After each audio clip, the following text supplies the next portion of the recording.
Going back in time, way before Once Upon a Time, before anyone knew about that thing called Once Upon a Time, there was a small village situated between a river and a baobab forest. This small village, annually, they would make sacrifices to the great snake, Miniyamba. Now, to call Miniyamba a snake might be a mistake because, well, this snake was the size of a whale, and its body extended for miles and miles. And it lived in the dark baobab forest. And it only came out once a year. When the people would hear the screeching and the screaming of the snake, well, they would take half of their crops, and then they would put them at the edge of the baobab forest. And then this great giant snake, the size of a whale, would come out from the forest, consume the crops, and then recede right back in to the forest. Yeah, Charlie,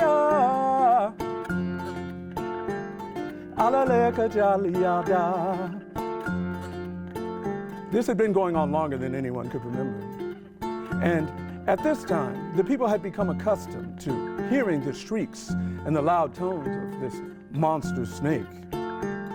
They feared every time they heard it, and they knew that they needed to sacrifice.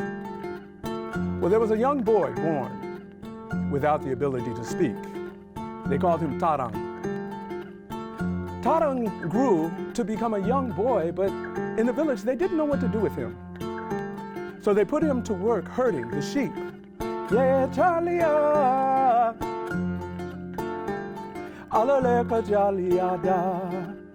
okay, don't forget, I want you singing that with me. Every time I sing that, I want you to sing back. Don't forget.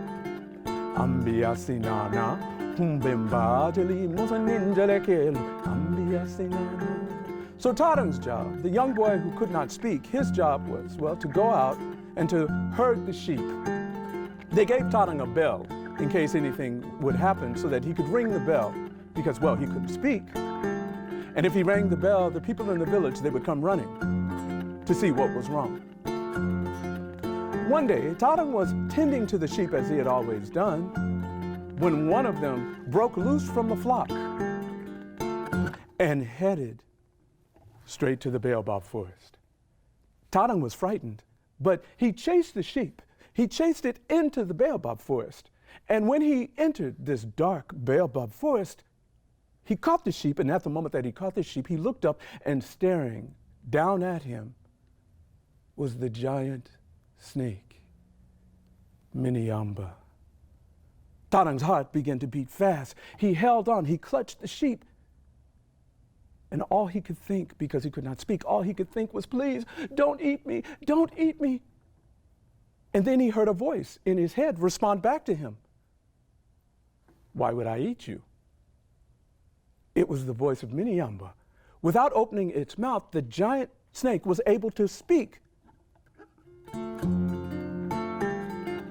Tarang said, you would eat me because you are the fierce snake Miniyamba, and every year we have to sacrifice to you so that you don't eat all of us.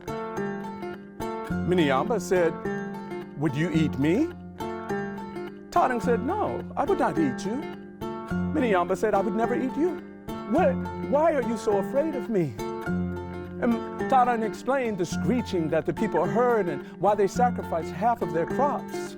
Ambia sinana, humbemba jali musaninjalekel, ambia sinana. Miniyamba listened. And after a while, Miniyamba said, I understand. Miniyamba explained the screeching that you hear every year at a certain time of the year. I feel very sad.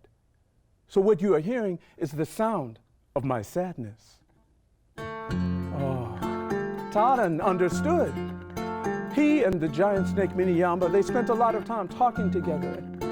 They began to understand one another.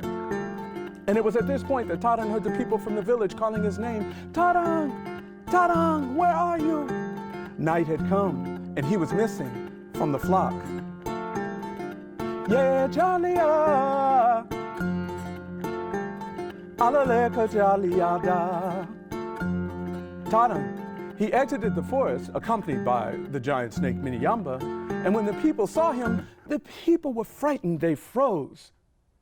they saw this young boy standing next to this giant snake, Miniyamba, who they had been sacrificing to all of these years. And so that they would not be afraid, Tarang began to pet and caress Miniyamba's sides. The people saw that Miniyamba was not a beast to fear. No. Now, every day that Tarang returned, he and Miniyamba would spend the days together while he tended the sheep, and they would talk. Eventually, other children began to come, and, well, Miniyamba began to give them rides on his back through the dark baobab forest, and the adults began to trust. In fact, they began to not fear Miniyamba so much. Yeah, Jalia, Alaleka Jaliada. They began to not fear Miniyamba so much. In fact, the next year when it came time for the sacrifice, they did not give half of their crops. They only gave a quarter of their crops. The adults began to need land to farm, so they began to clear from Miniyamba's home, the baobab forest. And the next year, well, they didn't give any crops for a sacrifice.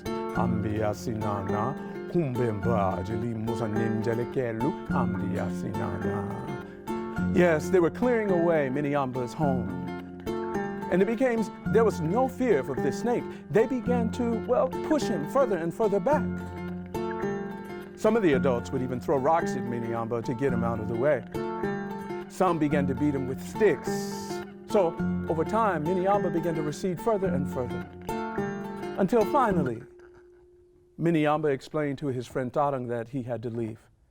He couldn't take this treatment.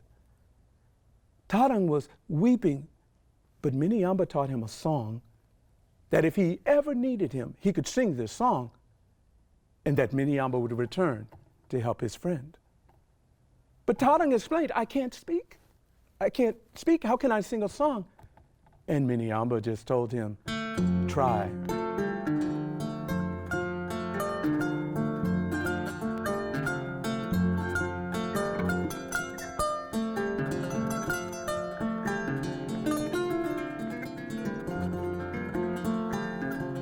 And Miniyamba disappeared. Time passed, and young Tarang grew into a strong teenage boy. And one evening, a giant storm swept through the land. The river began to flood. The people had never seen this happen before. Yeah, Jalia, Alaleka Jaliada. The flood had come up to the ankles of the people, and they were frightened. It made it up to the knees of the people, and they were frightened. They didn't know what to do. They had never encountered a flood before. Tarang ran to the area where the baobab forest had existed, and he stood there. He wanted to sing the song of the long-throated bird that he had been taught. He was trying to remember and trying to remember. He needed the help of Miniyamba. All of the people needed the help, and then he remembered the song. And he began to sing the song from his mouth. Tige tige bala konen en fen kagala manjang. Kajugon go bala konen en fen kagala manjang. Tige tige. It was the first time Tarang had ever opened his mouth to say or sing anything. Tige tige bala konen en fen kagala manjang. Kajugon go bala konen en fen kagala manjang. He saw the long-necked bird fly overhead, and he knew that he was going to get Miniyamba for help. He kept singing and singing. Tige tige bala konen en fen kagala manjang. Kajugon ko bala konen en fen kagala manjang. Tige tige. And then in that moment, Miniyamba appeared out of nowhere, right in front of Tarang. He communicated, and he told Tarang, I will save you and your village. Miniyamba opened his giant mouth and told Tarang to enter. The people from the village, they saw the young boy enter the mouth of Miniyamba, and they stopped. Tarang could yell now, come, come, he is here to save us. And little by little, people began to enter the mouth of Miniyamba until the entire village had entered. Yeah, Jalia, Alaleka Jaliada. Miniyamba swam through the flood, and it seemed like he had swam for a very long time. The people safe inside of his mouth. until he came to a clearing and he opened his mouth, and the people began to walk out into the most fertile green land they had ever seen. On one side there was a river, just as before, and on the other side was a giant baobab forest. When the people exited Miniyamba's mouth, he receded back into the forest, just as he used to do in the old land. The people were so happy, they were so overjoyed, they had a new home. They began to plant and work as they had done before. And the land was so fertile, they had no problems.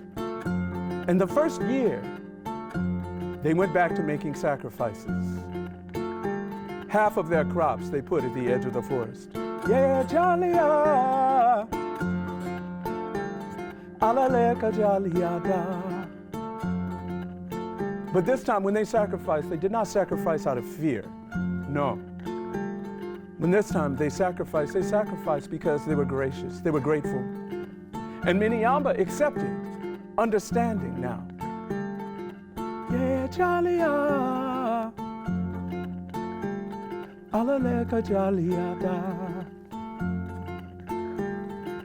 Ambia sinana, kumbemba jeli musanenjelekelu, ambia sinana. Tadang and Miniyamba were able to remain friends.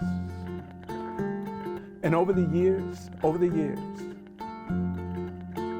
their friendship grew to the point where Tadang was able to teach all the villagers of the song. So when they approached for sacrifice, now they would sing the tige tige song.